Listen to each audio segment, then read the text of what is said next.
কেন? আমার পুজো করার অধিকার নেই কেন? হ্যাঁ ঠাকুরমশাই, দিদিভাই পুজোয় বুঝতে পারবে না কেন? এবারে সব কিছুতে দিদিভাইয়ের অধিকার আছে, তাহলে পুজোয় নয় কেন? ঠাকুরমশাই, আমার স্বামী তো পুরোহিতগিরি করেন, বামুন মানুষ, তার মেয়ে হয়ে ঝিলমিল কেন পুজো আচ্ছা যজ্ঞিতে বসতে পারবে না, সেটা তো আমার মাথায় ঢুকছে না কো। হ, সকাল থেকে মাইয়াটা উপোস কইরা আছে, সাজগোজ করছে, তো কি এমন দোষ হইল? ঠিকই তো, এবারই যজ্ঞ করার উদ্দেশ্য হচ্ছে এবারই ছেলেমেয়ের মঙ্গল কামনা।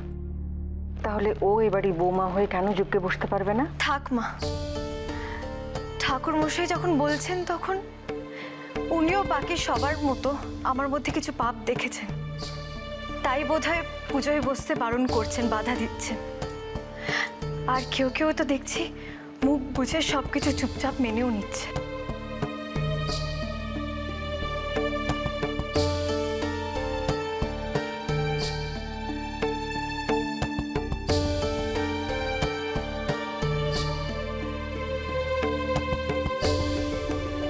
ঝিলমিল,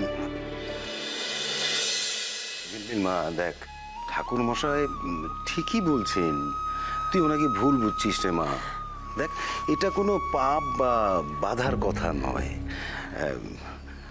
আপনারা হয়তো ওই 5 কাজে ব্যস্ত আছেন বলে ভুলেই গেছেন যে ঝিলমিল গর্ভবতী। আমি যতটুকু পুজো আচ্ছা করি, মানে এইটুকু বলতে পারি যে এই সময় মেয়েরা ওই যজ্ঞ, হোম, ওই পুজো এইসব ইত্যাদি করতে পারেন আর কি।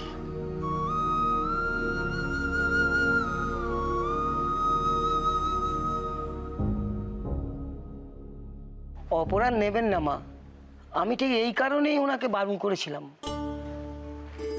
ওনাকে কিছু খাইয়ে দিন, উনি উপোস করে থাকলে বাচ্চাটারও কষ্ট হবে। আপনি যদি আমাকে অনুমতি দেন মা, আমি তাহলে পুজো শুরু করি। দয়ানন্দবাবু যখন বলছেন তখন তো আর সন্দেহের কোনো অবকাশ থাকতেই পারে না। সত্যিই তো, এটা তো আমাদেরই ভাবা উচিত ছিল পুরোহিত মশাই।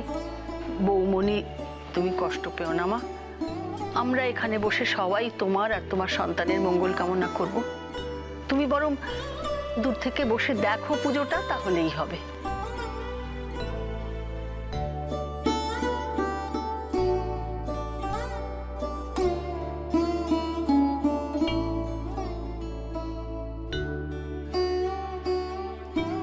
আস্তে সাবধান,